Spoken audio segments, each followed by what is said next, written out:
Hello, welcome to Shipwrecks, and welcome to Monster Sweethearts. I've been looking forward to this one for a bit. Looks really cool.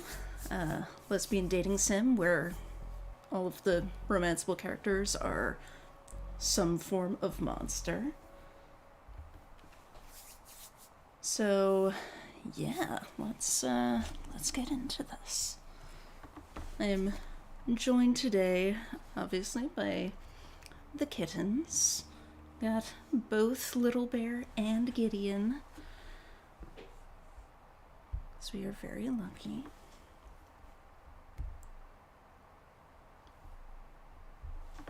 Alright. And hello, Rain.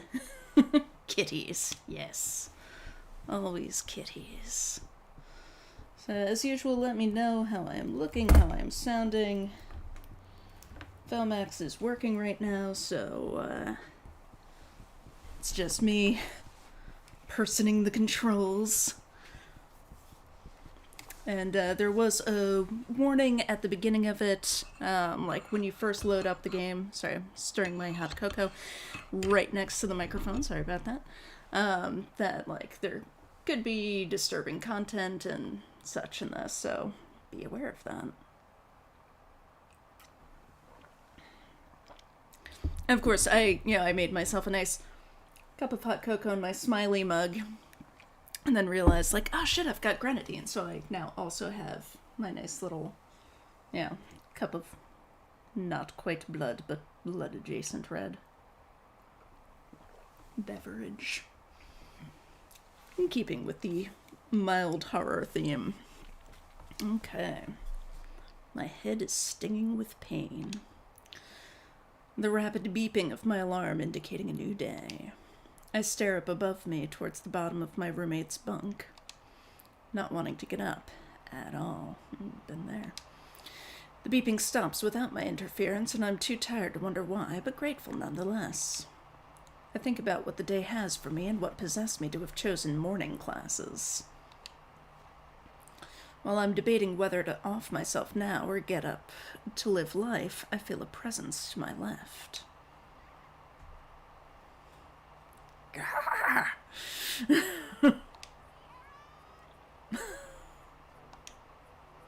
I scram to the corner of my bed while she stays staring up at me, observing. Oh, this music seems pretty loud. Hello, Mia. What did you miss? Not much yet. Wow, this music's really loud. Let me see how overpowering it is on this.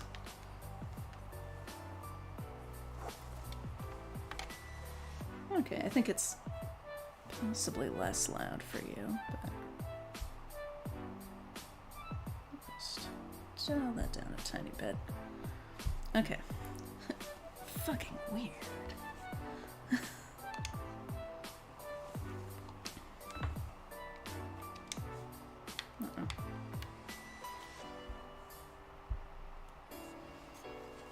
Okay, so I think Jaylene might be us. Oops.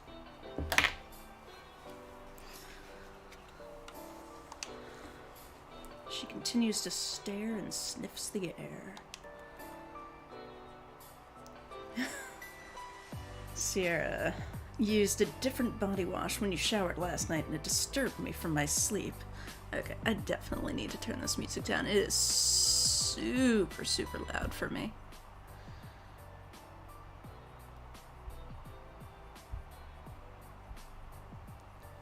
See how that goes.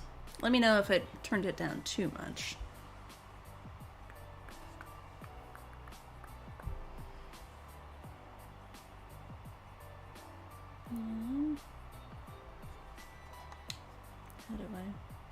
How do I get back to the game? Oh, that's nice. Let's just save right here. Mm-hmm. Return. There it is. Wow. What a way to be creepy, annoying, and offensive all at the same time.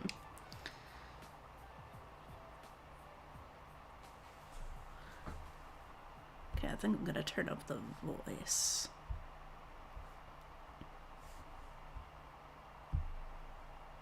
Okay. What? That's what I was doing. I was waiting for you to wake up. What do you think I was sitting here for? You can be so dense sometimes, Jaylene.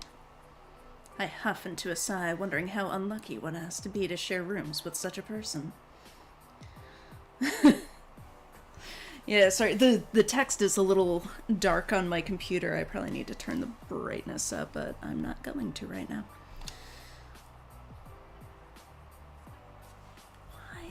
Oh my god, why is this music so fucking loud?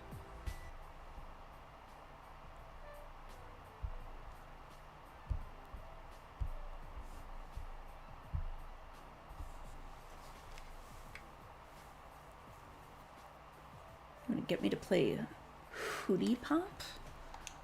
I'm not familiar. Does that mean you're changing your body wash, Jaylene?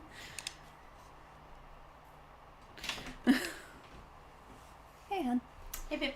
How's it going so far? Having some issues with the music being way too loud and the voice acting being way too quiet, but, apart from that, it's going alright. I'm assuming Rain has been troubleshooting. It's, no troubleshooting necessary, it's sliders. Oh, you fixed it? I am trying to. The music is still fucking loud, and the voice volume is still fucking quiet, but it's just a balance issue, I guess. Okay. All good. She seems satisfied with that answer and heads back to her top bunk. While Sierra can be truly ignorant at times, she's at least smart enough not to have classes so early in the morning. Sierra was the first person I met when I moved into the sorority house. Well, there's your problem right there. And even then, she acted the same way she did now. Back then, I was more tolerable of her and her behavior, but now I've lost all patience. I grab a pair of clothes I stacked the night before and head for the bathroom. The bathroom is the one place of solitude I can get around here. But as I head over to our shared bathroom, I bump into Lexi. Oh, thank God you're okay. Blake and I thought Sierra finally snapped when you screamed. Lexi was the second person I had met when first coming to BlackWood University. Yeah, Rain, I think not everybody is voiced, but Jaylene is voiced. The minor characters I don't think are voiced. But she does have a voice. It's just very, very, quiet. I was surprised she even goes here. Her father is a wealthy, powerful man, which makes me wonder why she is in BlackWood at all. This place is a mere ghost town compared to where she comes from. Anyways, Blake made breakfast for us downstairs. Sororities and frats are for people getting things like business degrees. Could be. Pretty sure that's how they work in America, too. Ooh. Huh? Oh, sorry. What's not in America? No, that people in first sororities are getting business degrees. Oh. Yes. Yes. I'm pretty sure this game takes place in the US. I thought you said France for some reason. No. Oh. Well, I heard France. Anyway. BlackWood is such an unfortunate name. It really is. Mia likes my Lexi voice. Thank you. I'm brought back from my thoughts, and before I can respond, Lexi continues. Now, if you'll excuse me, Sierra took a bite out of my lipstick as if it were candy. So I need to have a talk with her.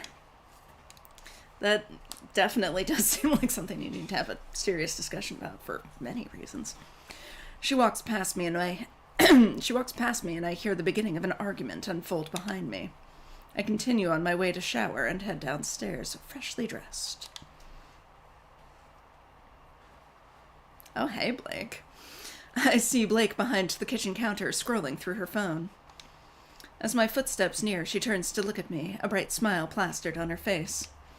Blake is the last person I met a year ago, and she's the most tolerable. Third time's the charm, I guess? Said she only met 3 people at the sorority. That's a pretty small sorority. Right, says, Qua. She majors in music. She's especially good at guitar. She looks like she would be. Listening to people play guitar with no skill is insufferable, but Blake is talented with music. She'll even play for me at times. Hey, good morning, Jerry. How did you sleep? The other girls didn't give you too much trouble, did they? Okay, so I'm pretty sure, like, the voiced characters, apart from Jaylene, are, like, the romanceable characters, so hey, Blake. Dating the people in your sorority is a bad idea? Yeah, it seems like a recipe for disaster.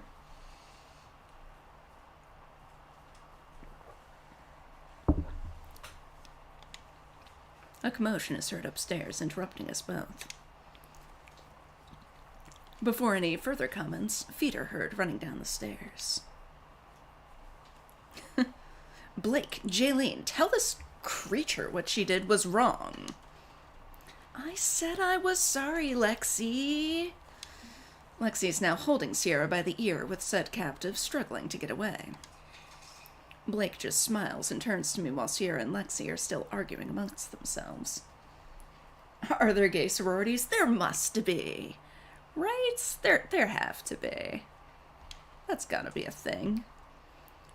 Those two always need a third party to ever stop arguing. Oh my god, Mia. Not even. But, oh my god. Even then, it requires finesse. Finesse I don't have so early in the morning. So wait, if she's the only one with early classes, what the hell are they all doing awake? God. Like, I'm pretty sure I used to have 8:30 classes, because that's just how the art program worked. Because they were, like, technically 6 hours, but, like, with a 2-hour lunch break, so it was actually, like, 8 hours of your day. So they had to start ridiculously early.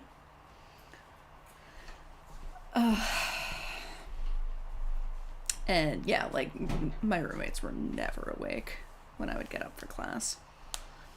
Blake notices this as well. Go ahead. I'll take care of this mess for you today, but you own the dinner. I like Blake. Mia says, not me re-enrolling in school. I nod my head towards her as I leave the house. When I leave, I'm just happy to be out of the house of chaos. I travel down the road, battered from years of use. It's a long but brisk walk down to the university. After a few minutes, I reach the sign. BlackWood Center, with the university not too far off. The university didn't even exist but a year ago, being the only freshly built structure in Miles, if I'm being honest. Those credits are not going to transfer. No, they definitely aren't. BlackWood Falls. The town itself is decades old. Used to be a mining town till an accident left everyone scurrying back to safer lands and left others deceased. Alright, says I hate classes where the prof is an early riser. Yeah, I'm trying to... It's been a long time now since I've had those early classes. I can't remember if anyone was actually, like, into it being that early or not, but it's just the way things were. As time went on, things settled down, though the population went from 5,000 to something little more than a hamlet.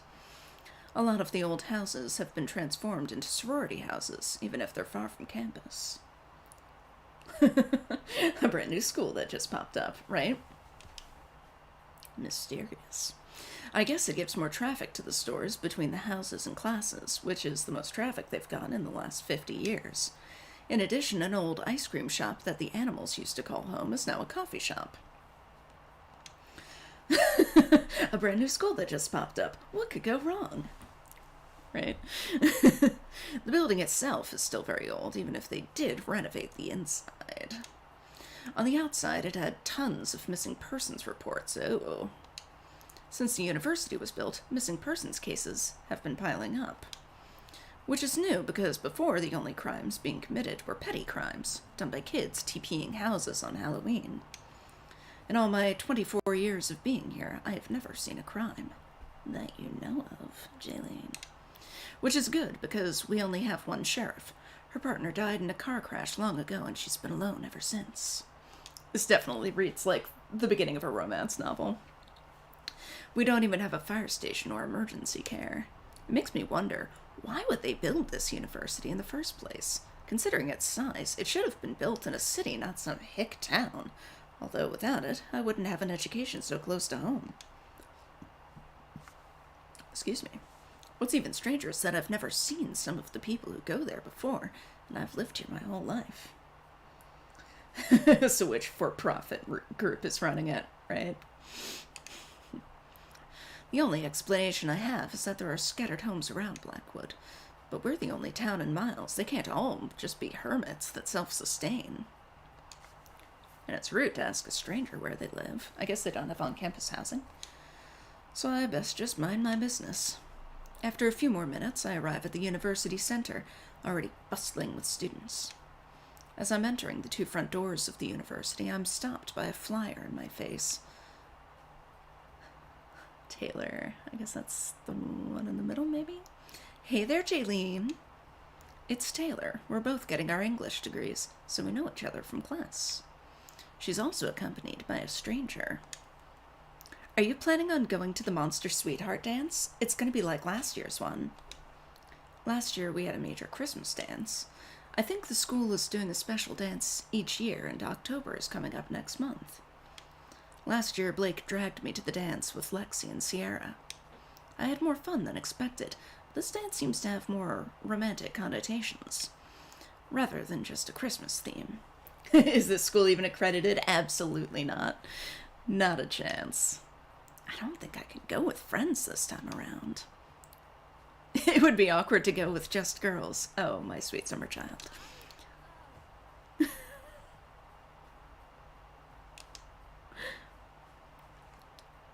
I don't have anyone to go with. Taylor looks at me with surprise, and the stranger smiles with glee.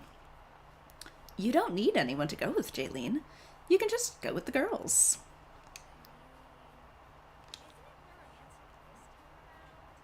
Yes, you should go with your girls. Doesn't mean you can't go with friends. No offense, but have you seen some of the people here? If it was solely romantic, nobody would come. Taylor laughs while the stranger comes up to me.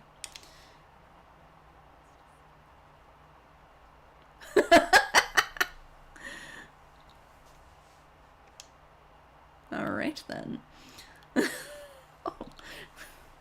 I hold back a blush, and Taylor starts pushing the stranger away from me. Nope, you're not playing matchmaker again. Oh. Sent they? It turned out to be a disaster last time. Is this a harem anime now? Could be. Could be. Bye, Jaylene. I'll catch up with you later. Sorry, I may have to skip this one. Take notes for me. Bye-bye. Taylor and Sante walk away. Or Taylor's pulling Sante along with her.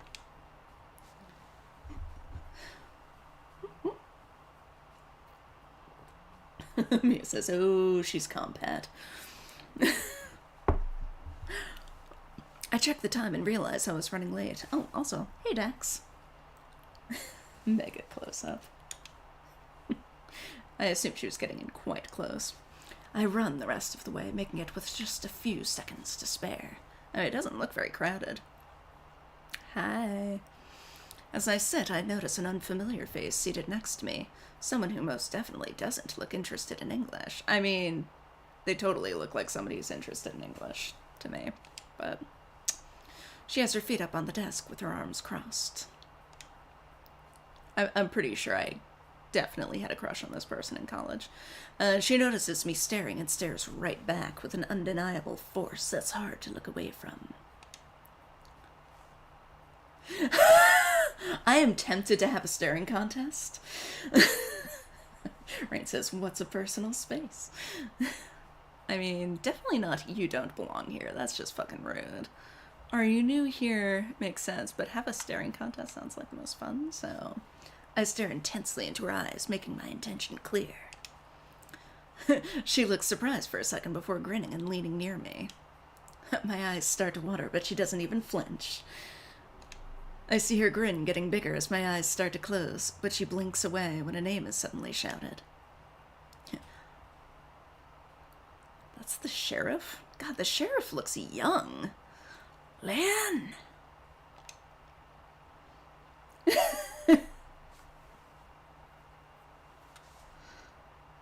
Leah says, help, I'm gay. Rain says, a wild butch appeared. A name is shouted, and the stranger looks up towards the sheriff. You're not supposed to be here, Leanne. This isn't your class. I know being in the wrong class is bad, but does it warrant the sheriff coming over? It's everything to me. Now come with me if you don't want an extension of your parole. Uh-oh. Oh no, she's the bad boy. She grunts as she stands up and leaves, not even glancing a look my way. I'm just grateful I can finally be left alone for the morning. Unlike most people, I greatly enjoy college. I've loved learning ever since I was a kid. Sheriff Nathan Prescott. A little bit. Ryan says, is it just me or does this game have a bad case of same face? A little bit, yeah. I think, as far as I can tell, it's like pretty much all done by like one person, it looks like, which is fucking impressive, really. But yeah, I think they've done a good job differentiating the characters with like the hair and the outfits and stuff. But the faces, like the jawline is very similar, and like the nose, and yeah, a little bit. Fortunately, they all look really cute. Because they've all got the same cute face. And English, for me, is such a great subject. I've read books since I was young, as I was often sick. Same. They don't really accept much else in hospital rooms. Being able to go to different worlds and times was fascinating compared to my dingy old hospital room. Don't forget to finish your argumentative essay this month. While most groan, I smile, having finished the essay within the first week of assignment. Yeah. Dex says, they're very nice faces, at least. Yeah. Yeah, agreed. I think a little more differentiation would have been good, but yeah, same face, but they all look pretty different. Yeah, they did a good job with, like, the styling. And Rain says, yeah, I think they made a template and built features on top for each of them. Yeah, I think that's probably the most efficient way. Like, if you're going it alone, like, makes sense.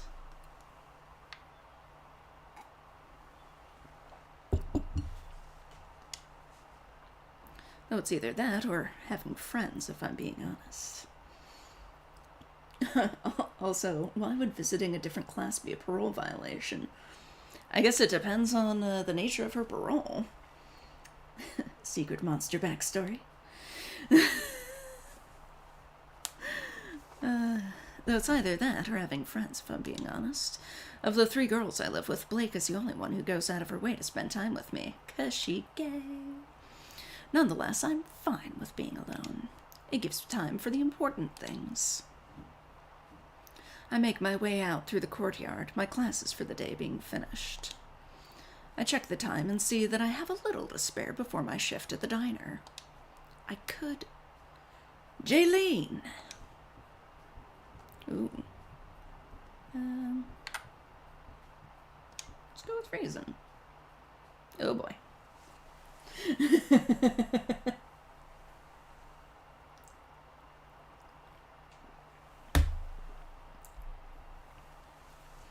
Imagine not struggling with executive dysfunction for 3 weeks. Dex says, can I bail out, Leanne? Right. A body slams up against me, putting their arms around me. Oh, hey, there's a Victoria. Jaylene. Hi. Victoria is someone I've known since childhood. How are you today, Jaylene? That's great to hear. An awkward silence falls between us. though she doesn't seem to notice.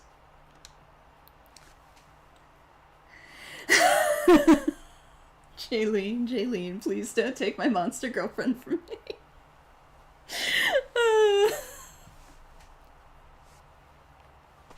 Well played, Mia. So I start walking towards home, but I hear her steps right behind me.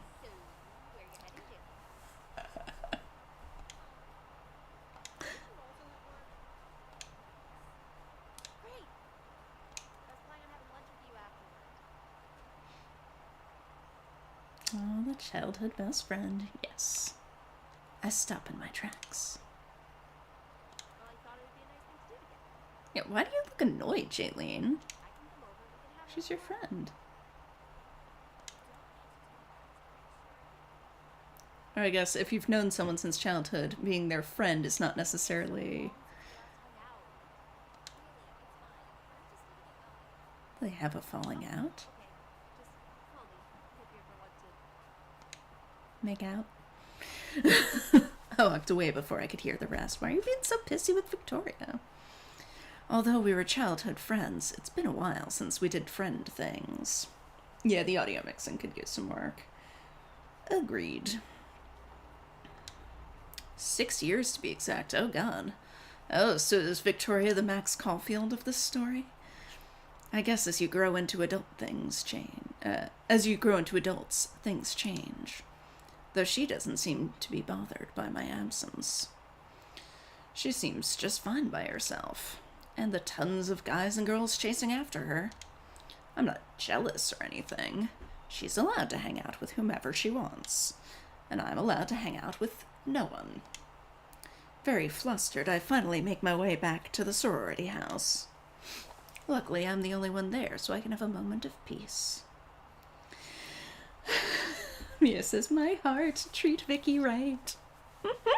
Today has been quite weird. Considering how active my life is, a pebble being in the wrong place is pretty exciting. I'm already loathing the idea of work even more than usual. I go upstairs to my room to change for work, into my shitty diner outfit. I'm putting my foot through my diner dress as I feel a hand grab my ankle. Hi, Sierra. Jaylene. I scream, falling backward, losing my balance. Hey, Valeris. Oh, you just woke up. That's true, you are at a very different time zone than I am, so it might be a more, like... I'm assuming it is not, like, 3:30 p.m. for you. I scream, falling backward, losing my balance. As I look up, I see Sierra under my covers. That's quite an invasion of space there. Oh god. She hit me, Jaylene. Ah. Jaylene, I think that's a legitimate concern. Like, I think, you know, no monster girlfriends yet. No, not yet. But we're meeting some potentials. I get up and put my dress on without any sort of disturbance. When I look over, she is still buried under my covers. Like, Sierra definitely has some issues with boundaries, but, like, if, what's her name? Lexi. If Lexi hit her, like, that's not okay. It's like I'm dealing with a toddler. Lexi. For accidentally eating her lipstick. She shoots up from the covers. You're siding with her? Yeah, I wouldn't.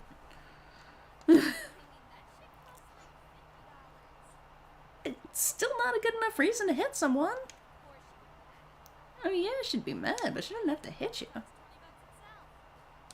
So give her $20.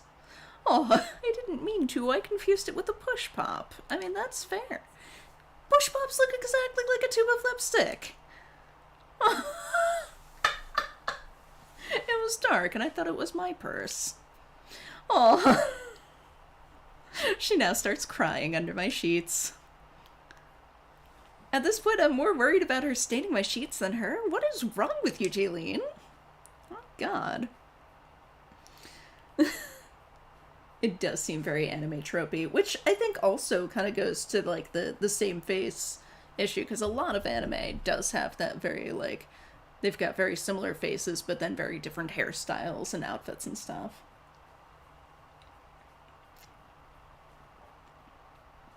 Also, why do you have to play a femme? I don't know. I guess, yeah, no character customization. Oh, well. Check the time, and it's getting close to both our shifts. In the present, I wholly regret telling Sierra about the openings at the diner. Like, Sierra's definitely got some issues, but Jaylene's got some issues too. I go over and try to gently uncover her, but she pushes me away. Oh, you made me cry. You're so mean, Jaylene. Honestly, I am Team Sierra. Oh! Damn! Alright, Jaylene kinda sucks. No, I think that's still a callous response.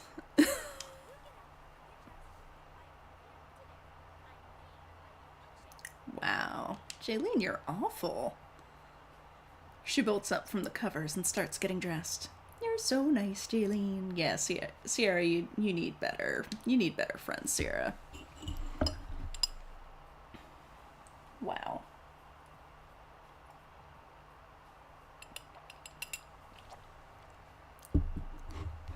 I was like, okay, don't judge. Velmax and I, a while back, read one of the, like, not Babysitter Club books, but, like, the spin-off about Dawn, in the, like, the California Diaries, I think it's called. We read the first book and did not bother with the rest because the first book was awful. But, like, a huge part of the plot was, like, oh, she's with her childhood friends and all of that, and, like, one of her friends is still, like, kind of babyish, like, kind of a Sierra type, like, she still believes in friendship, and, like, you know, she's still chill with, like, stuffed animals, and being herself, and, like, all of that, and, like, the book totally justifies Dawn and her friends being like, ah, Jill, you suck, and just, like, totally shitting on her, and just, like, basically breaking up being friends with her. It's like, can we just follow Jill and not the rest of these characters? Because the rest of these characters are awful and mean, but I liked Jill. So yeah, this is kind of giving me the same vibes, where it's like, oh god, Jaylene is awful. I don't want to be her, but I like Sierra. The one we're not supposed to like, because she's a baby. Jaylene, I've got a theory about why you don't have any friends. It's 'cause you suck. We don't have a car, so we have to walk over to the diner. As promised, Sierra's completely quiet, and the walk is quite the enjoyable walk. Jill sounds awesome. Jill was awesome. She was the only good thing about that book. Hi. As we come closer to the diner, a jogger comes down. A member of the swim team, too, if I remember correctly. And she's got an undercut. But she seems to be more focused on her feet than where she's going. I'm able to walk around her just fine, though Sierra didn't get the memo in time and they smack right into each other. Ow! The swimmer is quick to get back on her feet and mumble an apology. Yes, because you apologize when you hurt someone. But Sierra just stares at her and won't stop even after a couple of seconds. At this current time, she's even sweating. With each second it dawns on me, Sierra isn't going to say sorry. And due to our bet, I don't think she'll open her mouth to breathe. Oh, it's because you told her not to talk. Oh, God, Jaylene, what the fuck?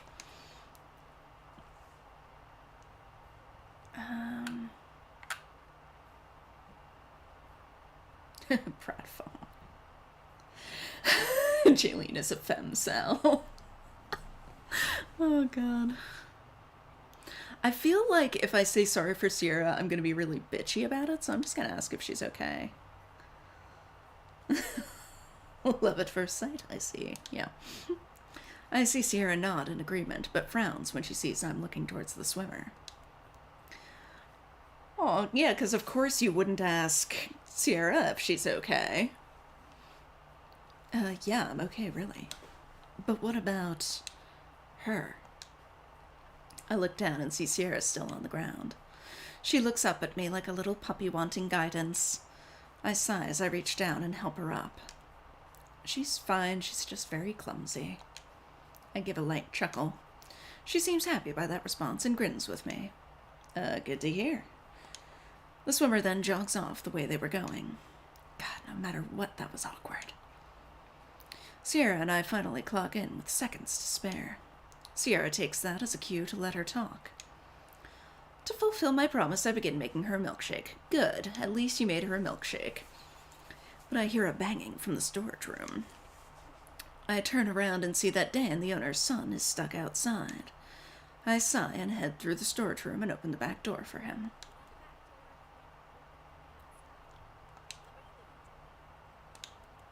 I was trying to fix the fence out back and had forgot to put the door stopper down. Jogger/Sierra. Yeah, there you go. The fence is very old, just like the town, and won't open at all. Alright, my fellow fanfic writers, get on it. Jogger and Sierra. Or, sorry, Jogger/Sierra.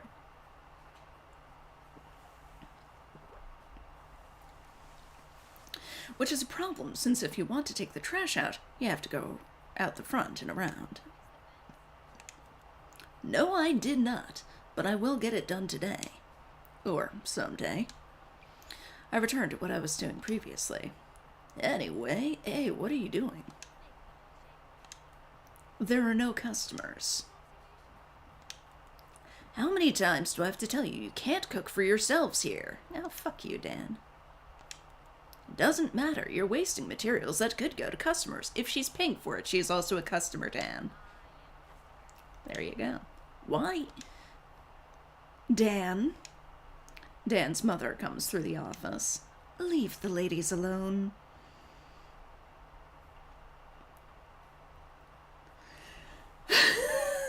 Oh god, Sierra breaks plates every shift, I'm sure. Absolutely. As long as you yell, Oppa, when you do it, it's fine. I doubt she does, though. I doubt that she yells Oppa. I do not doubt that she breaks plates. There's no one here, it shouldn't matter.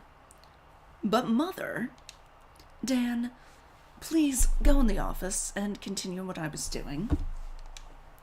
I hand Sierra's milkshake over, who drinks it eagerly, which stops her momentarily from talking. Sorry about that, ladies. If you have to worry about that, your business is fucked. And Mia very excitedly, is there a MILF? Before any more conversation comes, the lunch rush comes in, occupying us. Oh, hey, people. Customer service jobs are the closest things to hell on earth. Especially if you're a girl and your main audience are truckers. It's only on weekends or when school is out that we have customers that know human decency. Or at least just a tad bit. Sarah seemed to disappear, so I had to work on both sides of the diner myself. Hi. I hear a ding and turn around to see a regular, Lyle. Hello, Butch. I put on my best smile, a lot more genuine than I give the others here. She smiles sweetly and nods, giving a silent noise of agreement. Hang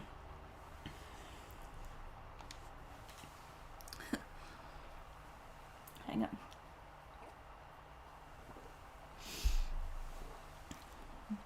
I know her order by heart now since it's so large. Oh, wow. Okay, I'm guessing she's the werewolf. It's 2 number 9s, a number 9 large, a number 6 with extra dip, a number 7, 2 number 45s, 1 with cheese, and a large soda, if I'm correct. She usually comes around the same time every day, from what I notice. She's pretty known around town for being reliable, but isn't seen much besides coming to people's houses to deliver furniture handmade from her. Oh, hey. I don't even believe she lives on a street with a name. I put her order in and refill the other customers' cups. Excuse me. Rue is into it.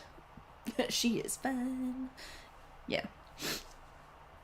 I will say, like, I'm not keen on the protagonist character. She's a jerk. But the romance options all seem great.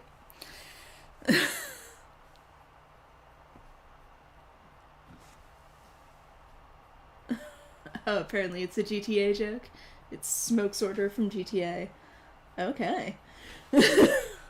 Yeah, I have some very old Grand Theft Auto games that I have never, like, actually played the missions on. Like, I really only played GTA to, like, do the tank cheat and just, like, smash shit up for a while. And then in, like, 5 minutes, I'm just kind of done. We gotta get Ghost to read the order properly. Unfortunately, since I have not played enough GTA, I do not know the appropriate delivery for it. It's not as busy as usual, and I'm glad, since this day feels like longer than usual. I lean on the counter, picking at my outfit. I hadn't noticed how close I was to Lyle, even if she's on the other side. I see her out of the corner of my eye and feel her trying to start a conversation. Which beautiful woman will you subject yourself to? I hope that's not what she's doing, since I just want to be left alone. But it's not her that disturbs me. It's a trucker in the corner nearest to me. Oh, you missed out the actual fun of GTA. The story missions are hilarious. Yeah, I mean, in all fairness, the last time I played GTA, I was probably... It was probably, like, over 10 years ago? Yeah. Yeah, probably about 10 years ago, or longer. So...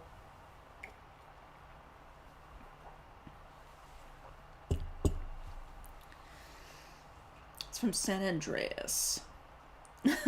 Doc says, I've never played it myself, but it was a bit of a meme for a while. Oh.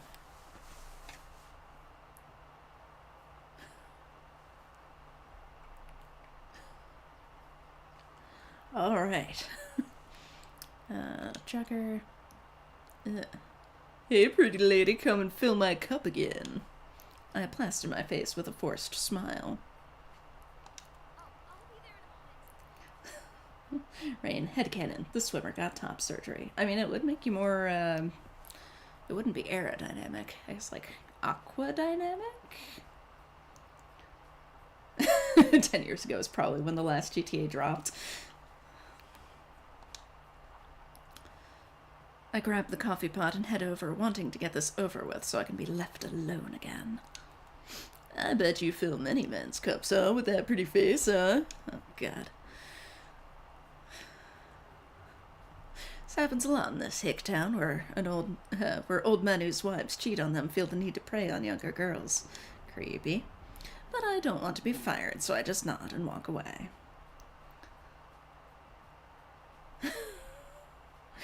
Dax says they've been milking 5 for microtransactions for years. What? They supposedly get close to $1 billion a year? What the fuck? What? Yeah, I make new games. With microtransactions.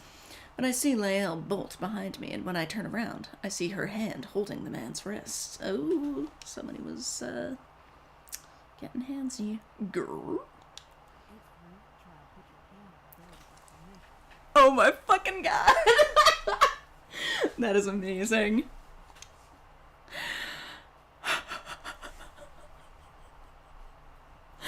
Amazing. As I look down, I see his hand is below skirt level. What do you know? Let go of me.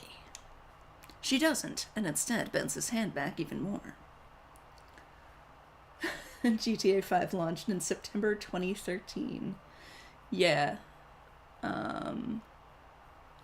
The last time I played a GTA game, and I don't think I have San Andreas, I think the last time I played a GTA game was probably like 2012, maybe? 2011? And I don't know that I, like, actually played. I'm just basically remembering, like, what games I have for my PS2. And I mainly know that GTA is one of, I think maybe Vice City? It's, like, one of the games that I have for it, even though I haven't really played it much.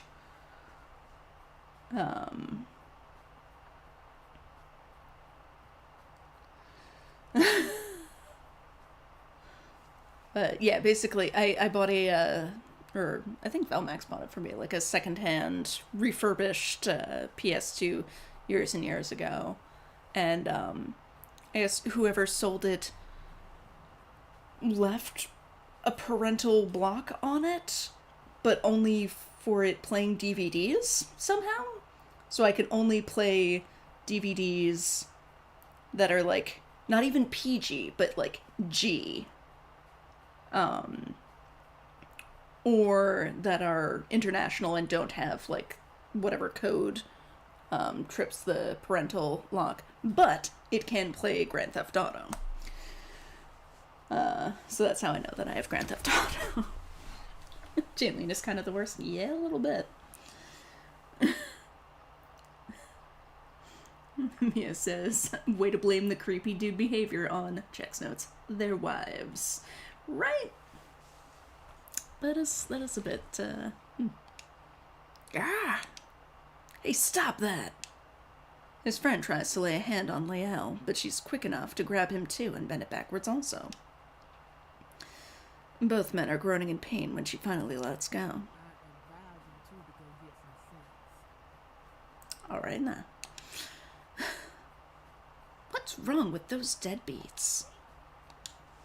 Before I could answer, I feel her wet hand on my back, wiping off the water from them. What the fuck? What the fuck? Leo gives me a small smile. You alright there, sweetheart? She needs a cowboy hat. She then heads back to her seat.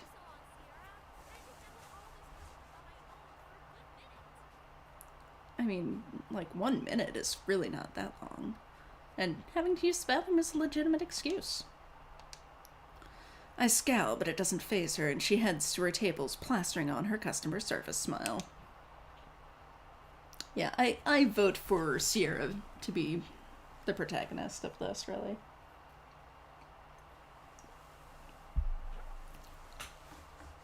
When I head back behind the counter, Dan hands me Lyle's finished food. Okay, thank you so much again. Throw in extra food for free, or hopefully you won't ever try what they did. I don't think she would. I feel like Dan is gonna give us shit if we throw in extra food. She does seem very hungry, though. Feed the wolf.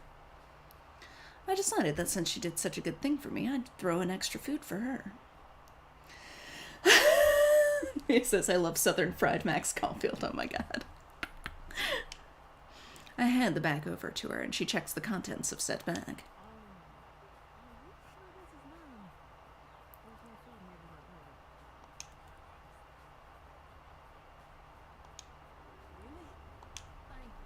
Oh, she's precious.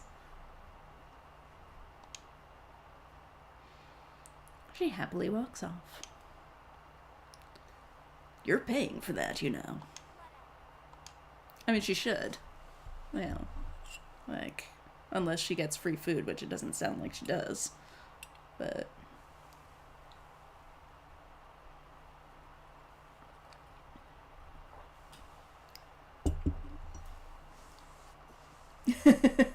and says, Mia writes Southern Life is Strange AU when?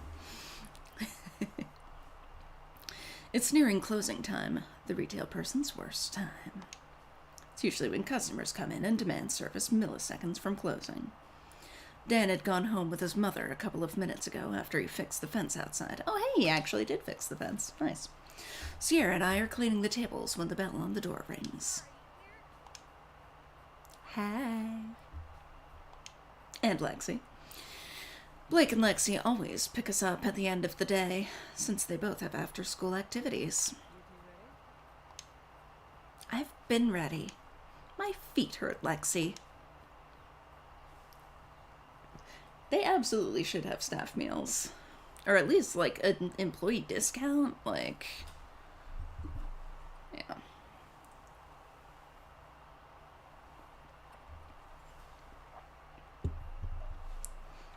Sierra leans up against Lexi, yawning. Why is that my concern? Get off of me. I smile and pick up the trash from today. So, the trucker? Lexi and Sierra are now fighting while Blake is trying to calm them down. Considering that they'll be preoccupied with that, to not notice my absence, I'm assuming, I head out back. After school activities? What is this, high school? Yeah, could be.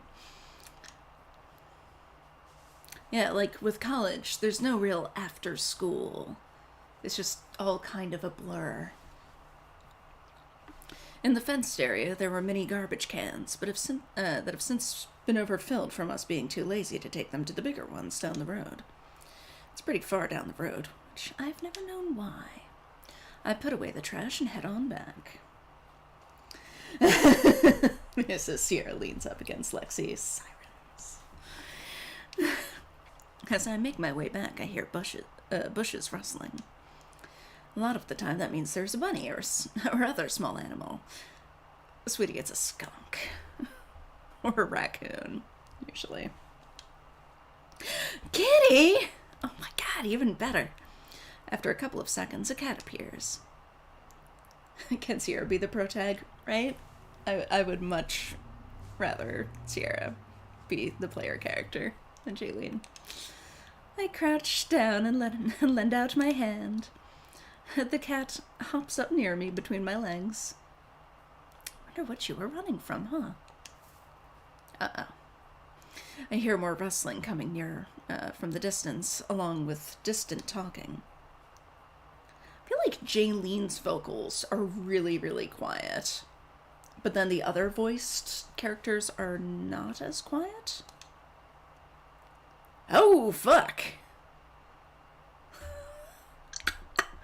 Wow. All right. Well, here's the monster bits.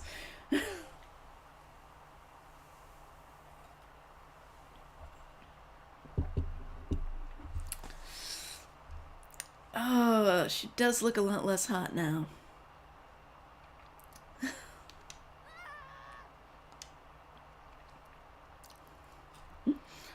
Leanne rushes out from the bushes, inflamed. Wow. Every part of her is on fire, but it doesn't seem to be hurting her. Nevertheless, I bolt up and run towards the diner. She comes up to me and holds my wrist to stop me right before I reach for the door. I mean, I hope her hand's not on fire when she does that. I barely know this girl, and she's completely on fire. I mean, you won a staring contest with her. I feel a pain in my wrist and look down and see she's burning it with her fire. Yeah, the neck is, that is quite a thing.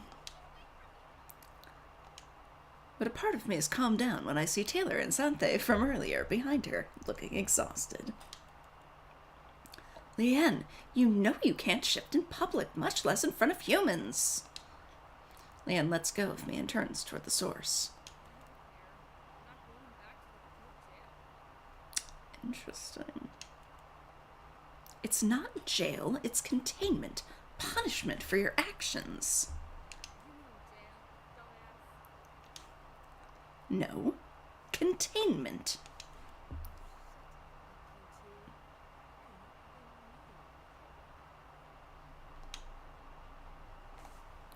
She is the fire. They all look towards me. Neckmouth is definitely a design decision.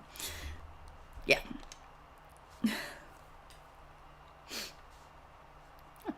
In one swift movement, Leanne switches back to a human appearance, ruffling up her hair. Oh, fuck you too! I mean, I don't necessarily disagree, but Taylor, clearly you are not paying attention to the plot of this if you think she has friends. Maybe don't talk about this in front of the baseline human, right? Wow. She looks back to me. I know this is a lot, but trust me, it's a lot worse. So it's best if you just listen.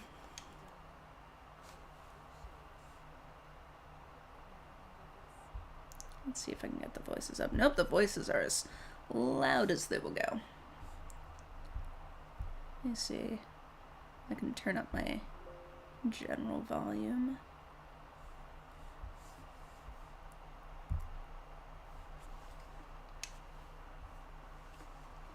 Xanthe goes up to me and looks deeply into my eyes.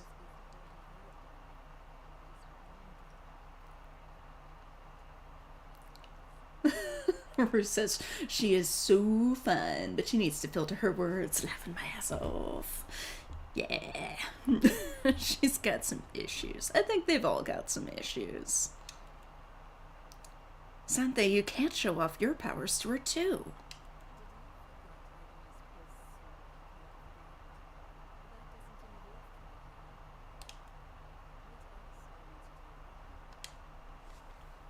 Taylor sighs once again, looking defeated.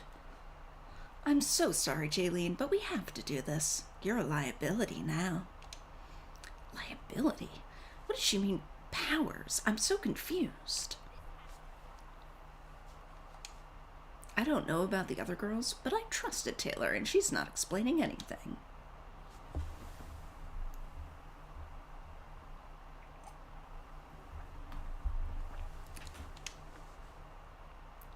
Jaylene. The door behind me gets pushed open with 3 bodies landing on top of me. Ow. I feel hands on my back lifting me.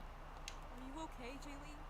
Oh my god, we heard you screaming and... Jaylene is thankfully very dumb. I thought you were caught by the Hamburglar. For the last time, that doesn't exist.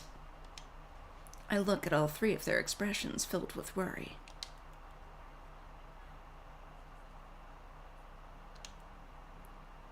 What are you doing out here? Bleh.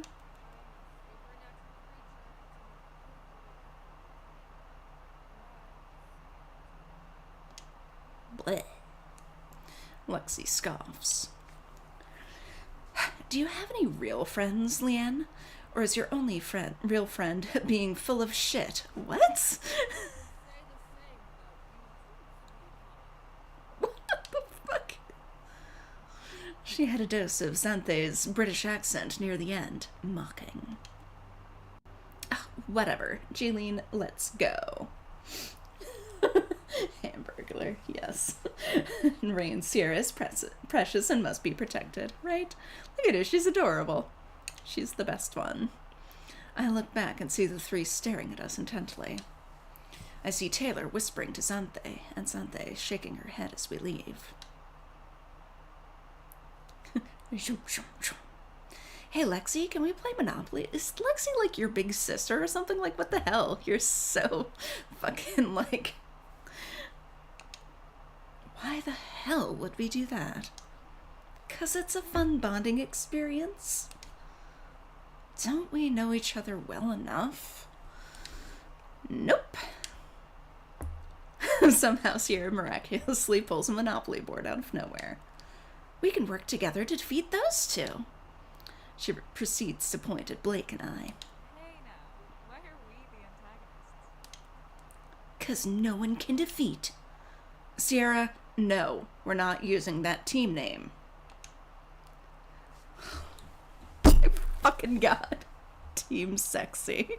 What? What? Why would anyone willingly play Monopoly, right? I have not willingly played Monopoly in many years. Hi, Gideon. Oh, precious beans. Lexi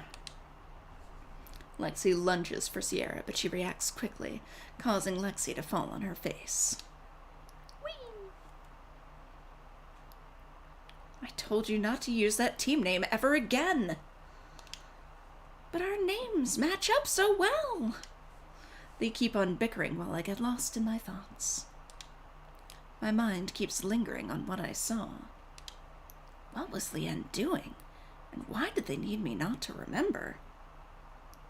Monopoly isn't even a team game, right? I mean, I guess you can make it one, but I didn't even know what was going on. She looks toward my wrist, which had a burn mark on it from Leanne's touch. At the time, my adrenaline was wild, so I guess I hadn't felt it. Excuse me. I'll head upstairs. I'm really beat. What? You're not playing with us, Jaylene? Always so boring, Jaylene.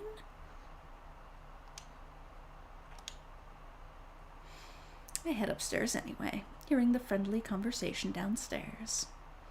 I hop into bed, feeling the exhaustion wash over me. Will we have a ship name? Team Sexy. Oh my god. The point of Monopoly is that capitalism is inherently unfair, right? I hop into bed, feeling the exhaustion wash over me. Today has been the longest day of my life. And now I'm sure I'm on a hit list. I sigh, letting the last remnants of the day fade away. The lemming has begun, yes. They are very grooming. They like to groom. Oh my goodness, Little Bear, you've got the cutest little toes other than your sisters, which are equally cute. I'm assuming this is a dream sequence. I'm heading on my way to my next class. Today is more like most days of my life. Extremely boring, or maybe it's just a scene change. And that makes me happy. Unlike most people, I love the consistency. I am a boring person. I don't need adventure. I like to have everything stay the way it is. I enjoy a simple life. But I guess life doesn't want me to live it simple since I see Xanthe and Taylor coming my way. Little Bear, please do not attack the camera, sir. Sir. Sir, do not sniff my Shirley Temple. Sir. Sir, excuse me, sir. Why don't you go do something else, baby bear? Baby boy. I turn around to walk away from them when an arm catches my hand.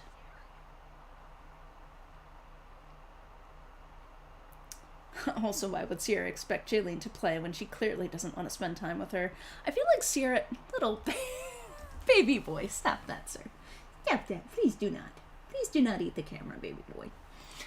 Sierra does not seem to have a good sense of when people don't like her. Which, like, I kind of envy, really. Like, to be blissfully unaware that everybody thinks you're a fool. Yeah, Sierra is trying her best. Jaylene, we need to talk with you. In private. Wait. Taylor and Xanthe catch up to me. It's nothing serious this time, Jaylene. It's just that you saw Leanne shift. And now you're a liability to all the people like her. I don't understand. He's just gonna hug his sister's fat leg. Yeah. That's my bear. That's my bear. Why don't you go do something else, baby boy? Good boy. What a good boy. I know you don't.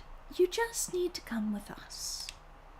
I just want to leave and run home. I don't want a complicated life. I just want simplicity. Contrary to my thoughts, I nod my head and let them lead me. Is there a squirrel, sweetheart? Is there a squirrel out there in your yard? Sierra is clearly very ADHD. Yeah. There's utter silence between us till we get to one of the meeting rooms. It's the place where last year's Christmas party was planned. Okay. It makes no sense. They act like I just saw Area 51 information, but take me to where they're actively planning the Monster Bash? Oh, is it a bird? Did a bird just fly by? In your airspace, Gideon? God, she is such a fucking cutie. Taylor opens the door. And as you can see, we're very serious here. A chair is thrown right at Taylor's face. Oh, whoops. Who threw the damn chair? Do my kitties chitter at squirrels? I don't think I have heard them do that yet. We'll see. As the squirrel population increases again with the change in weather, because, like, the last time there were a lot of squirrels, they were quite small, like the cats were. So yeah, we'll see. We'll see how they react. Little murder machines, yeah. I loom inside the room where Lyle, Leanne, Victoria, and the swimmer from yesterday are all present. All but Leanne were pointing towards her, while she was pointing towards the swimmer.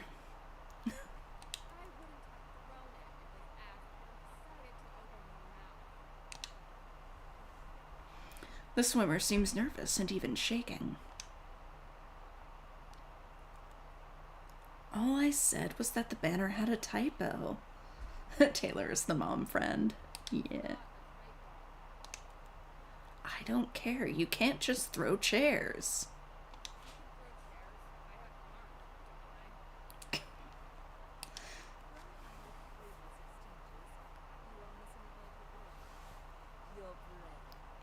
Damn. Burn. Shut up, all of you. The sheriff's voice booms, I'm gonna say, and catches everyone's attention. We're here to introduce a new member. Jaylene. New member? A member of what? Jaylene. Oh no. Oh. She runs up towards me and wraps her arm around mine. Oh, Victoria.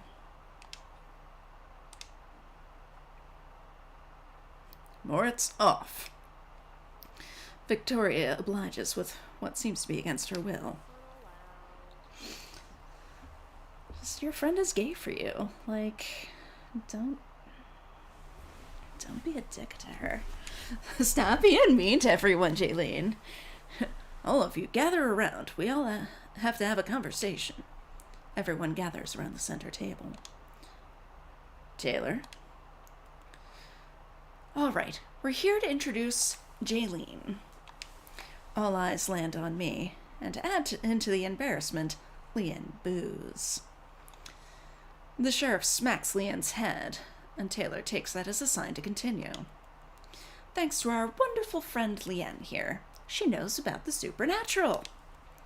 We haven't had an accident like that before in the last 24 years. As I was saying, she's the only human so far that knows of us, so I decided against brainwashing her. Oh, Rue likes Victoria. Yeah. Or killing her, Leanne. Since she is my friend, and I decided instead to have her join our group, since we're very low on helpful hands that know about us. So play nice, she's human and very squishy. I'm surprised I haven't said anything, but I'm just still in utter shock. Human? Aren't the others human? If not, then what the hell are they? What the fuck?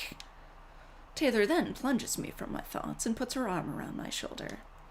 Welcome to the Monster Sweetheart Planning Committee. Here you'll help us plan the Monster Sweetheart Dance and learn more about monsters.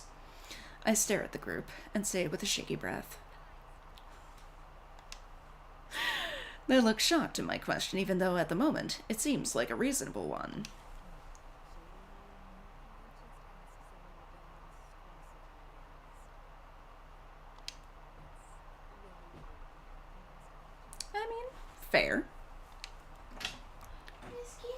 Although I can understand that she doesn't know monster culture since she literally just found out monsters are a thing, but, it does seem impolite to, ask somebody what their monstrosity is, don't you think?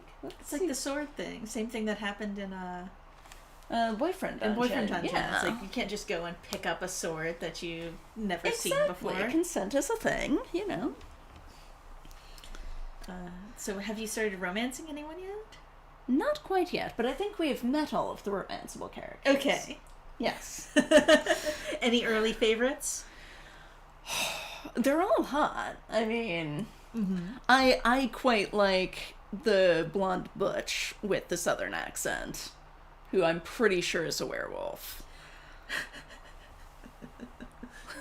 And I like Blake. I don't know if Blake is a monster. I'm assuming she is, but... Aren't we all monsters in our own special ways? I mean, Jaylene is a fucking monster. Like, she may be human, but she is the greatest monster of them all. She's so mean to her roommate. Oh. I could care less about being rude right now, and the possibility of actual monsters may exist in reality. Taylor and the rest seem shaken by my responses, but at this point, I don't care. And Rain confirms, Jaylene, you have never cared about being rude. Right?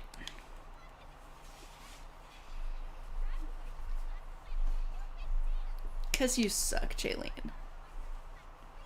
I mean, the burn mark is a legitimate complaint. Sup.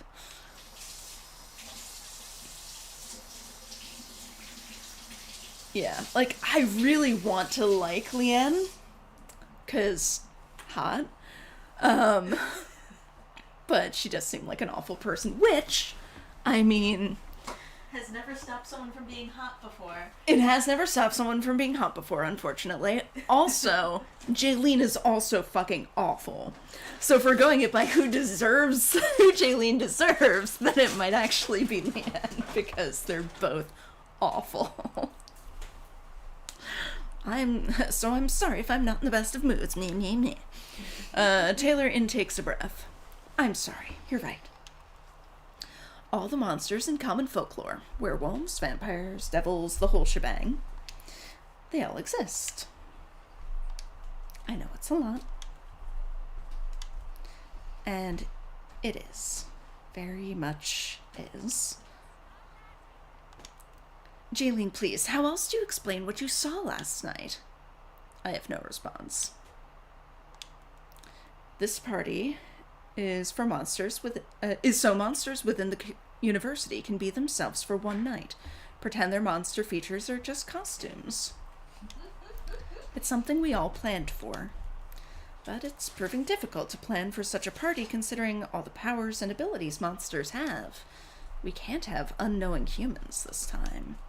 We need people who know, and there's not a lot of monsters out there who are willing to out themselves to plan a party. So that's where you come in. Shut off, kitten can. If you want to know... You alright, babe? Yep, fine. Joking on a Trisket. If you want to know what happened to Little Bear, there are currently 2 finches in the bush outside the living room right now. My goodness. He's just sitting there. 2 finches? 2 finches. Oh my god. Mm-hmm. Gideon, what are you doing in here? There were 2 finches out there. Little Bear's got it. He's got it there covered. Staring at them. That's my boy.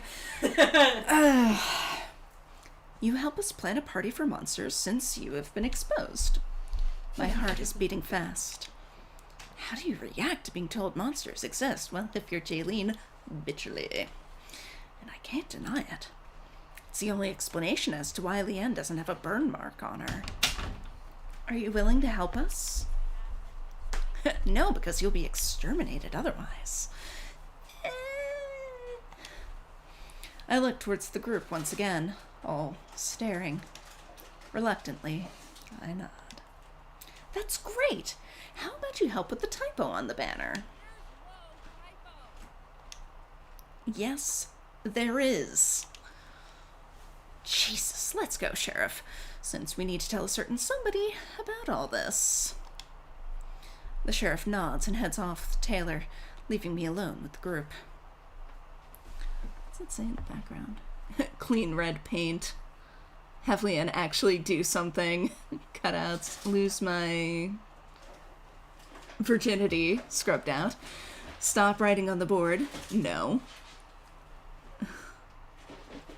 Vampires are greater than anything. Jaylene, my number is... blah, blah, blah, blah, blah. Simp, shut up, Leanne. Alright then. Why does helping them even spare her life? Plot. That's why. An awkward silence falls upon us. We're all looking at each other, wondering what to do now. Sante stands up, walking towards me.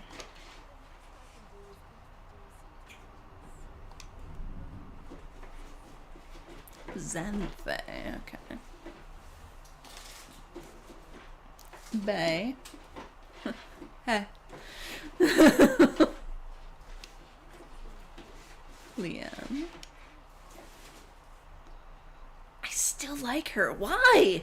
Why do I still like her? She's awful. God damn it. I just like her style. Oh, Lyle. Okay. Hey, Lyle.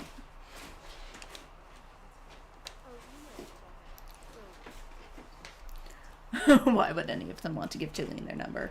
Somebody's a glutton for punishment. I don't know. They like awful women. Just don't ask us what sort of monsters we are.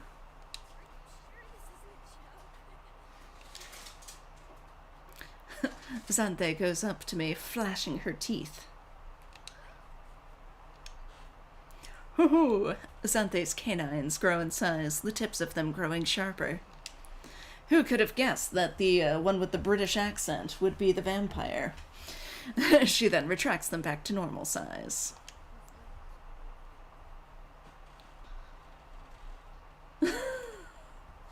She is an objectively awful person, yes. I don't like girls who treat me like crap. Although, college me would disagree with that. Victoria and Lyle.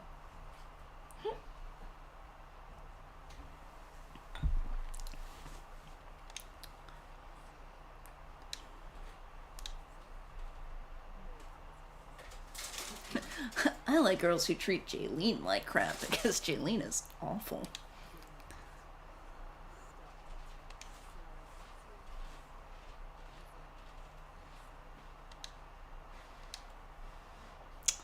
Xanthe, that is a rude thing to ask.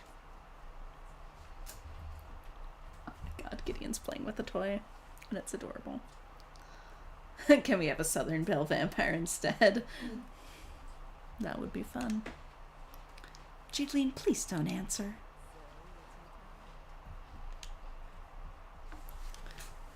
I mean, just go with no preference.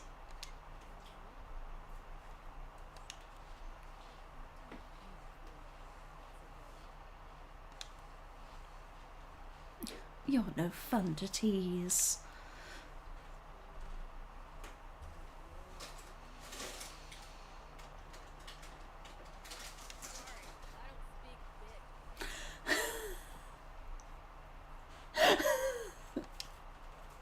Hey, we have to finish this banner. No, it's not. It has a very apparent typo.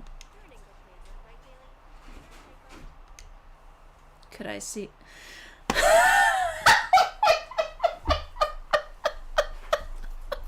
Fucking God.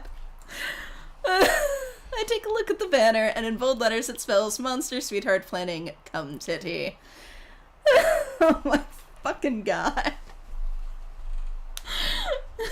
Oh my God, Jaylene, you can't just ask someone if they're a monster.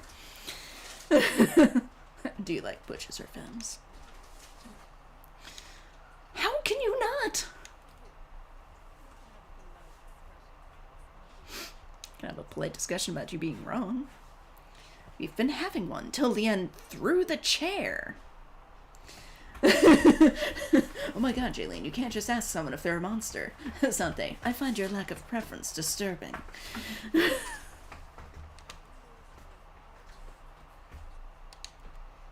Mine isn't either, but even I know it's wrong.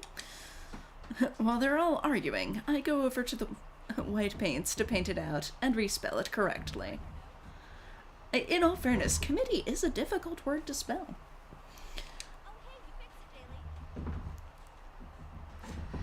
Oh god, Mia. I'm just a Southern Belle vampire, sitting on the porch, swing, sipping on sweet tea cells. Beautiful. So good. Leanne and Chloe would totally get along absolutely. Gideon, sweetheart. Sweetie, I see you wanting to attack my wires. I see you. Miss Gideon, look, it's Grey Mousy. Oh my fucking god, it's Grey Mousy. I don't care that much, but I care enough to walk over. Yep, that's Grey Mousy, alright. You weren't the one having to deal with that one. You wouldn't have had to deal with me if you didn't misspell it so horribly.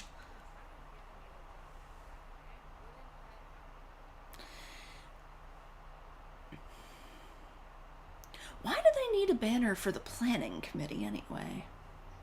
You've obviously never been in a sorority, hun. Well, this isn't the sorority. What? Yeah. I assume they were all in the same sorority. No. Like, she is in a sorority, which, for whatever reason, only seems to have 4 people total. Okay. Sharing a big house.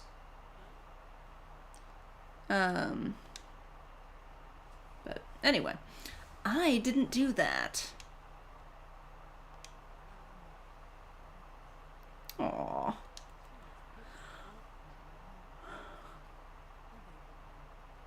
That's all right, Lyle. We love you.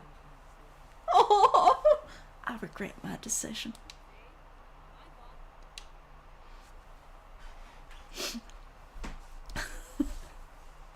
It figures, like, my two favorites are, like, both the butches, but they're also, like, polar opposites personality-wise. Well, which one has big muscles and a heart of gold? Neither. Ugh. But one does have a heart of gold. Okay. And the other is an asshole. Disinterested, I started looking around the room. It was an utter mess. Scattered around are unfinished projects. I see a line of backpacks and place mine there also. As I do so, a kitty rubs against my arm. Hello, kitty. The cat paws at me for me to lift it up, so I do as I'm told.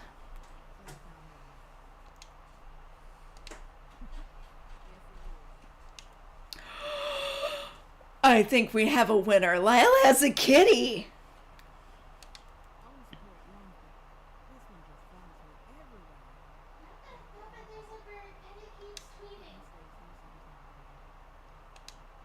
He would never be a bother. He's perfect. Did you fall for a tummy trap, sweetie? No, he's He's just being an asshole. he's like pulling my pants, but these pants just are very permeable. He needs his nails trimmed. A very stylish asshole. Yes, I definitely like her style. Lyle scratches Midnight's cheeks. So that's the one with the heart of gold. Look at the kitty! Exactly. Heart She's of got a gold kitty. And a kitty? Yeah. I think you found a winner. Yeah. Yeah. Hey, little bear. Midnight, in response, jumps onto Lyle's shoulders out of my arm.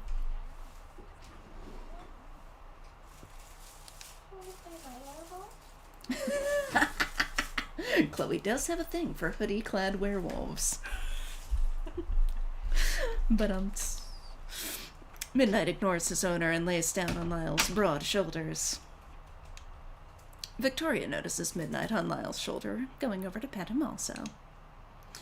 Midnight, thinking Victoria would make a nice bed too, jumps onto her. He does look like a big kitty. Do you think the kitty will turn out to be Blake? Midnight is kneading his claws into Victoria's shoulders. Why are you handing him off to Xanthe? Hand him off to Lyle. He's Lyle's. Victoria, ignoring Xanthe's protests, hands Midnight to her. Midnight hisses and jumps out the nearest window. Oh god, I hope they're on the ground floor. Okay, good. Luckily, we're on a first story, but I still rush over to the window.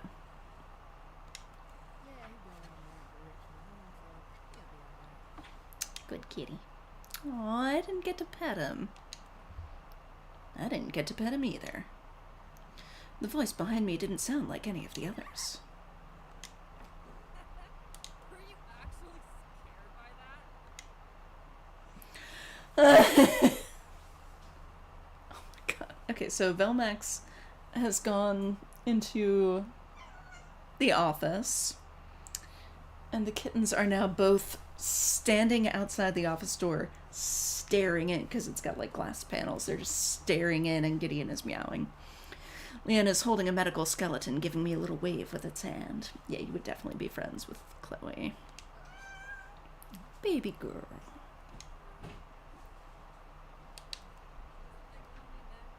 They both want to come in, but there's only one Papa. I know.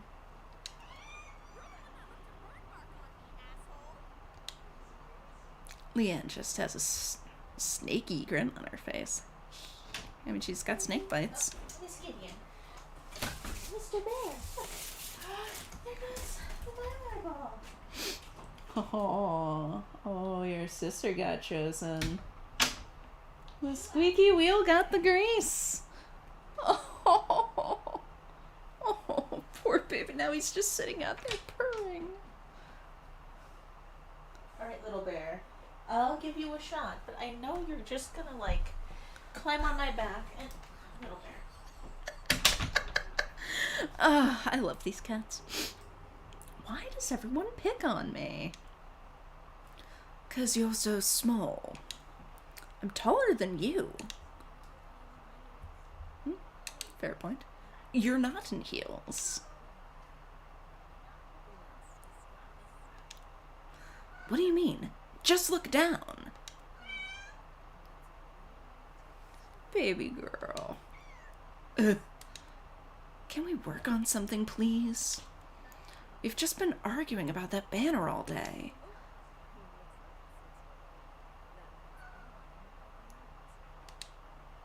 Me too. I'm so tired. You two never do anything. Baby girl. Baby girl.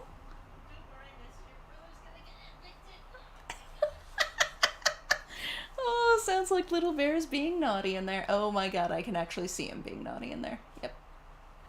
Yep. With that, Leanne just ups and leaves. I have to get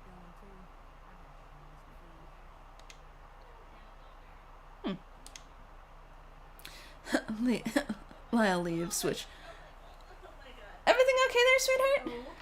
No, everything's not okay. No, everything is not okay. No, everything's not okay. No, everything is not okay. This is why your sister was chosen. Okay. Xanthe just casually gaslighting. Is this on frame? Ah! Ah! Yes. So this is what's happening right now. My skull. Little Bear, don't be naughty, sir. Oh, he purring so much. He loves being naughty. He just loves being naughty. He's good at it. He is And excellent at there's being his naughty. butthole. There's his butthole right on the Okay. internet. Good job, Okay, baby sir, boy. Can you get down? Good job, sir. Can you get down, sir? I could, but what would be the fun in that? Lyle leaves, which cues Xanthe to leave too. Okay, Leaving Miss just Gideon. me, Your Victoria, and Bay. Are you two staying then? You're cute, Victoria, but you're a little creepy. Bay looks at me for an answer. The thought of spending more time with her is not a good argument to stay. Really? It seems like a perfectly fine reason to stay. Come on, really? It's fine. We're never gonna finish this party in time. I got no clue if today was better than yesterday or not. Why are you rewarding the naughtiness with attention? 'Cause if we didn't reward his naughtiness with attention, he would never get any attention.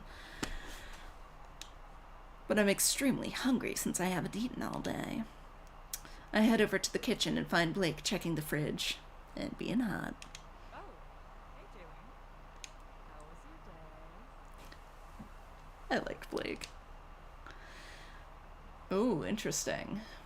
Well, I mean, of these three, I definitely want to talk about Lyle.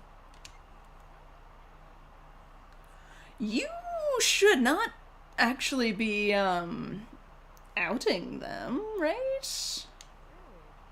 Although I guess it is openly being called the monster sweetheart thing.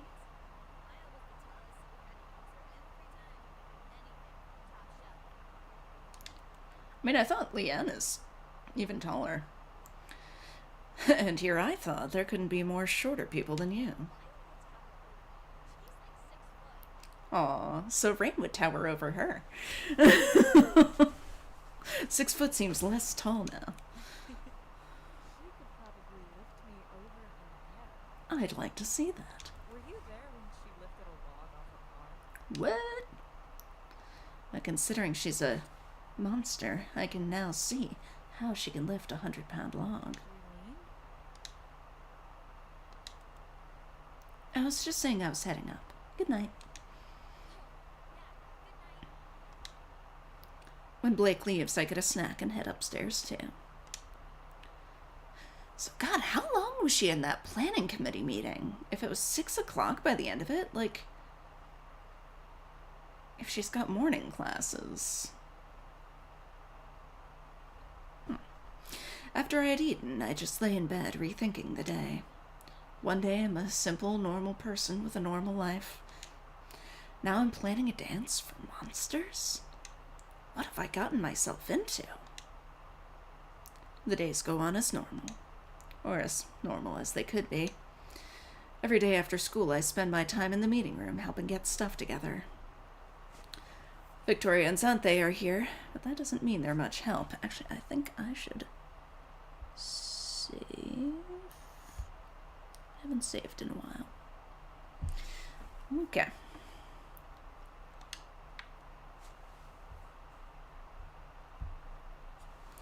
The others are off doing their own after-school activities. Both just spend most of their time chatting or pampering themselves.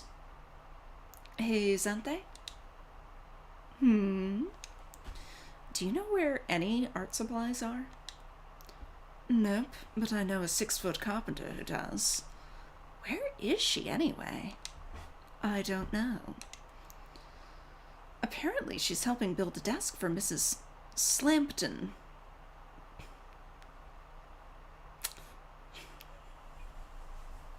Good old Mrs. Slampton.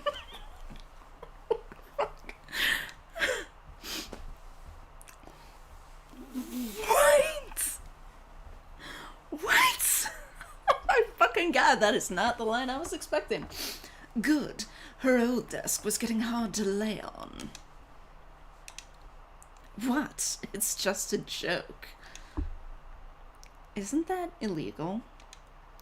Oh, come on. She's 15th of my age. You're not 2 years old. Jaylene... Oh, sorry. Jaylene, it's obvious you major in English. Just whatever. Is there another place for art stuff? Well, the art room has some stuff. You could check there. This college must not have an actual art program if it's just got, like, an art room. And hey, what happened to all of her stuff? Leanne took it. Why? Don't know. She just stormed off with it. I asked her what she was doing, and she said it's for dinner. I got no clue if she was being sarcastic or not. I'm still worried. I took that as my cue to leave and headed down toward the hallway. God damn it. When I finally arrived, the supply closet was crammed full with stuff.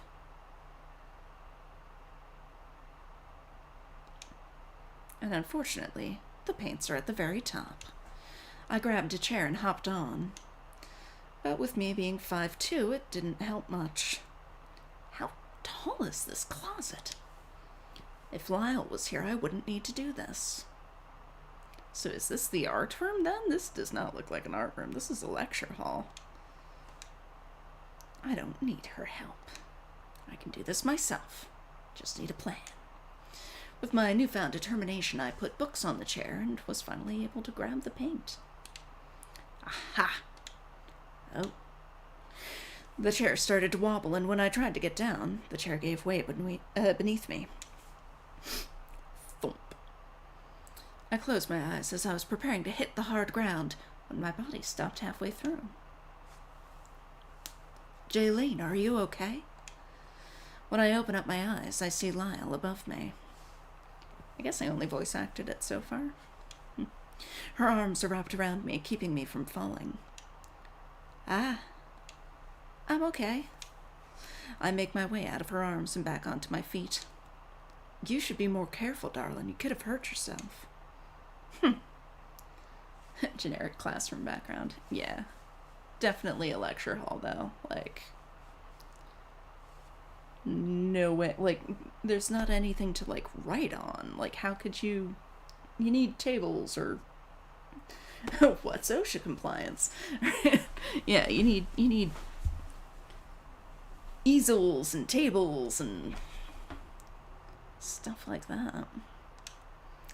You could have asked me to help you. She proceeds to grab the paint I was aiming for with ease. I don't buy it. But how did you... Oh, I was in the other room helping Mrs. Slampton with her new desk. I'm sorry. There's just something about the name Mrs. Slampton that just is killing me. With her new desk, and saw you, a new disaster was brewing, so I walked over. Good thing, too. Thank you. Even though I could have gotten it myself, I can handle a few scrapes. You want me to help you carry these back? No, I got it. Are you sure? Yeah, totally. Just let her help you. She's hot. Let her help you. I grabbed both buckets, heading back to the hallway before immediately having to put them down. Why are they in buckets? Like, what are you painting? You're painting banners with house paint? Like, what the fuck? Jaylene, let me. Nope, I got it. I proceed to wobble away with my paints. So you're gonna have like 2 colors, but by God, you're gonna have like a gallon of each. I need to work out if just holding these paints is a workout. But my heart probably wouldn't agree. I feel a weight literally being lifted off of me. I look over to see Lyle now has one of the paints. Hey, I said You looked like you were pushing yourself, hon. And also, you're finally able to stand up straight. I was about to retort when I realized that it's much easier to walk like a normal person now. Alright, but just this once. Great. She now has a goofy grin on her face as we both walk back to the meeting room. Oh god, now that they're not voiced, it's much harder to switch characters. From Southern to British, okay.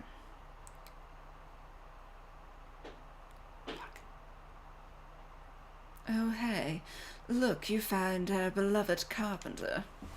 Oh. With paints. How fantastic. Now we can work on those cardboard cutouts. Yes, with 2 colors. Weren't we supposed to finish those 2 weeks ago? Yeah, but I've been so busy lately. So that means you can help now? Maybe. Something. Oh, hon, I might break a nail. It's just painting. You know how hot things can get. I, in fact, do not. How about you let Lyle help you? Who, me? Yeah. I don't know, I'm not good at painting.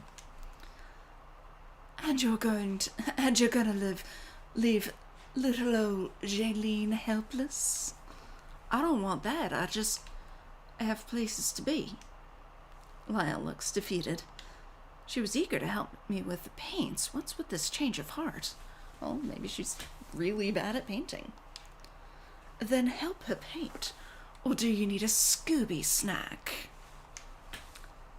Hey now. You don't have to help me if you don't want it. Just, Zante just like casually outing everyone's like particular monsterisms. Not cool, Zante. I bet you would be the Yante. Oddly enough. You don't have to help me if you don't wanna. I'll just force Victoria to. What? I haven't done anything wrong. Exactly. You have done nothing. Thank you, Lyle. Thank you, Jaylene. Jaylene. Oh, God. She walked out of the room in a hurry. I walk over to the cardboards and prepare to start painting. You're really gonna need more than 2 colors, buddy. Victoria, over here. Now. Why? Because you haven't helped at all in the last few days. Neither has Zante. Do you think I can force her to do this? No. We both get started on our cutouts. Bay earlier drew the images, and all we have to do is color within the lines. It's quite soothing just painting, but my mind keeps going back to Lyle. Why did she suddenly want to leave? She was so eager to help. I don't see how that can change within a minute. Hey, Vic. Yes? Do you know why Lyle was in such a hurry? You don't know? Huh? I know we aren't allowed to say what we are, but little Miss Hermit needs an early break on these fine nights. She looks up towards the window to the sky. It's broad daylight, dude. I follow to see the full moon is visible in the still bright blue sky. She always leaves exactly at 5 for some reason. I could have guessed she was a werewolf. I did too. But in fiction, werewolves are usually always outgoing. Or at the very least not a hermit who stays cooped up inside her house. And Lyle herself never leaves her house unless for a job or food. The reason she was here today is that she had to drop off a new desk. Which annoys me very much considering she is very useful when here. She does what you say, then leaves. Makes me wish the others were the same. Oh, so definitely Jaylene's type of woman. She does what you say and then leaves. Jaylene? Huh? You haven't painted, like, at all yet. Hi, baby bear. What's up, sweetie? Sweet boy. Sorry, thinking. Oh, I knew, and I know when to make you stop thinking. Now, how about a snack? It's about 8 when I finally leave, and we barely even got one painted. Covered in paint and exhausted, I head straight to my room. I change into my night clothes and go to bed. Oh boy. I'm startled awake by a noise. Sierra, please be more careful. Jesus Christ. No response. I look around my room and see nothing. I hear more noises downstairs. Rain says, I love how this is just dunking on Jaylene. Yeah, I mean, I am what I am. Thinking one of the girls might have hurt themselves, I head down. Blake? Lexi? Still no response. I go down to the kitchen and see the back door wide open. Is it Lyle? I get a chill down my spine. Oh, Mia's gotta go. See you, Mia. Thanks for hanging out. But as I approach, the wind seems very strong, and the door doesn't seem to have forced entry. There are 4 scratches on the door near the knob. Okay, so I take that back. There was a forced entry, but it had to be some animal, right? It's probably scared or something for it to want to get in here so bad. Footsteps. And it isn't one of the girls. It's big and heavy. Is it Lyle? Dust is falling on top of my head due to the weight. My heart starts to beat wildly.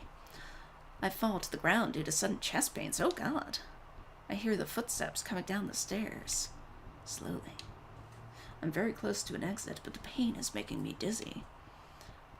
I just had to have an episode right now. I feel my eyes closing. The steps are right behind me. Oh boy.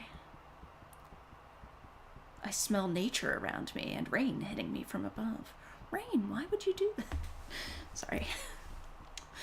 The pain is still present and just encourages me to stay curled up. I soon hear it running towards me and jolt awake. Jaylene, what are you doing out here? It takes up too much energy to say anything. Come here. She takes off her jacket and puts it around me. What are you doing so far out here? Are you okay? Do you want me to take you home? I frantically nod my head no. Why? She leads me over to her truck's passenger side and lets me in. She hops in and drives a couple of miles down the road before turning into a dirt road. Oh, so she doesn't transform into a werewolf. She transforms into a dirt road. We approach a house in the middle of nowhere. Is that a dog or a deer? Either way, it's cute. She leads me out and into what I assume is her home. Oh, she's got a cute house. You can take my bed tonight. She gently lays me down onto her bed. She's got a nice place. I wouldn't leave either. An episode? Yeah, I don't know either. Like, maybe she is. Maybe she's a monster too. Apart from, yeah, her monstrous behavior. If you need anything. Didn't hear the rest when my body finally went back to sleep as I hit the bed. Thump. I awake first to the smell of biscuits. Oh, Lyle is definitely a keeper. That wasn't enough to lure me out of sleep till I felt pecking on my nose. Chick? Rascal! Ah! Lyle is standing near the door, having had slammed it. Oh, sorry, I forgot, the chick has made its way to nestle into my lap, cozying. That's, little rascal, you can tell by the R on his back. I look down to see there is indeed a brown R on his back. And also the fact that he keeps flying out of his bucket like a rascal. Lyle walks up to me and gently picks up the chick. Come here, little guy, let's go back home. She almost walked out when she turned around. I made biscuits, they're on the counter. She then walked outside, leaving me alone. I look around and soon see the said biscuits. My stomach growls, indicating that they will do for now. I get up and realize that my shorts completely fell down, sure. I quickly put them back on and see that they're 3 sizes too big. I have to grab excess to hold them on. I guess they're Lyle's. I also noticed that my shirt goes past my crotch. When did I change last night? Rain is here for Lyle. Yeah, Lyle is definitely... Lyle is a keeper. I try and remember, but nothing comes back. I barely remember how I even got here. Just that I was cold and scared. I wobble over and finally have my first bite of the day. It's the best thing I've ever had. Oh, marry this woman.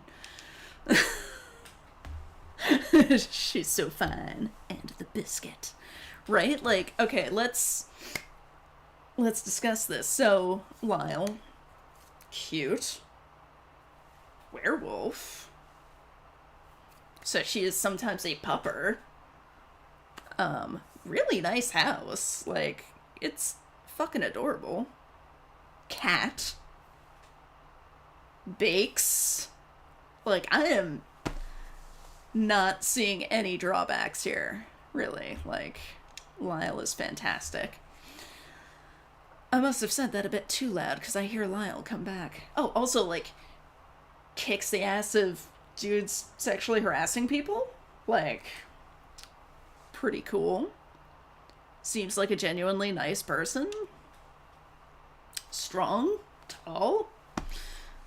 Absolutely no flaws. Therefore, Jaylene does not deserve her. Is everything okay? Yeah. Wait. Did you change me last night? After you fell asleep, I stayed up. An hour later, you got up complaining about your clothes. All I had was my own, so I gave you some. Little bear, don't... Licking my food bowl. Baby boy, that's very rude. That is very rude, sir. If you hear a weird sound, that's him sniffing the microphone. Baby boy, why don't you... Jaylene is not the sharpest tool in the shed. No. All I had was my own, so I gave you some. I'm sorry. There's nothing to be sorry for. I'm sorry. It's fine. Are you holding a chicken? Yes. Wait. I look outside the windows and see a small chicken coop and a goat pen with vegetables along the window. Yeah, Lyle is perfect. You have a whole farm out here. Oh, it's nothing really. Jesus Christ. I could show you around if you want. And also, like... Okay, so... Lyle is a werewolf. And she's got, like, a chicken coop and stuff. The chickens are all alive. So clearly, like, when she transforms, she can't lose control that badly. Right? Like, otherwise her chickens would all be eaten. So... Zero drawbacks. I was about to say there was no need, till I saw how nervous she was, and that she had a bit of a stutter saying so. I would like that. Really? Ahem. Cool. I wobble to where she stands and take my first step outside. So maybe that's a goat then? Nice. The sudden aroma of farm hits me and I am taken aback. Here I have the chicks. She leans down, letting the chicken she was holding down with her. Aren't they adorable? I stare down towards the large bucket of chicks chirping and fluttering. Lyle's bright smile leaves one on my face, but it only lasts a few seconds before I'm reminded of the night before. She notices my frown, turning her expression sad. I called the sheriff. She's coming over very soon to help you, so please don't worry. I can see her brain trying to find something else to distract me. If you look over here, I have goats. I follow her gaze to see some goats in their pen. They're very friendly, look. She walks up to the fenced area where the goats immediately follow up to her. They love snacks like raisins and bread. She proceeds to pull out a box of raisins and throw them into the enclosure. The goats quickly run over to their breakfast snack. They're Nigerian goats, and I let her continue talking since it seemed to make her happy, but my mind was still rolling from last night. At this point, I don't remember much. I remember hearing some footsteps, then blacking out and waking up to Lyle. Everything else is a blurred mess. The most vivid thing I recall was the intense chest pains. Having heart arrhythmia isn't fun. And here are my chickens. I felt her hands guide my arm over to the chicken enclosure. Now, I mostly just use my animals for non-meat products and as pets. For that, I named them all. That's Goober, the darkest one. Silly is the brown one. And lastly, Dappy, the light one. Like the goats, they love treats. She proceeded to throw chicken feed. Little bear, get off the counter, sweetheart. And it was a little amusing to see chickens run so fast on their tiny feet over to the feed.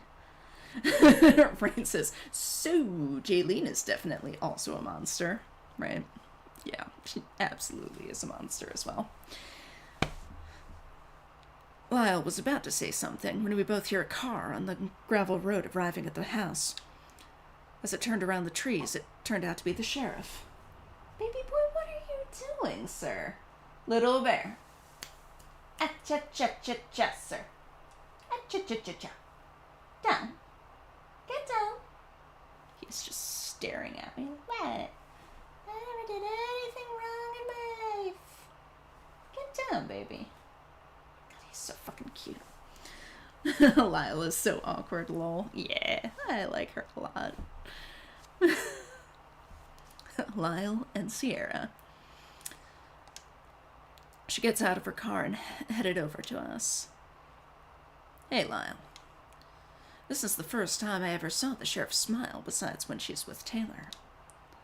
Hey, Cass. They went on to hug as friends, but as it was over, she turned her attention to me, smile gone. Lyle told me about how she found you last night. Is there any reason as to why you were asleep off the side of a road?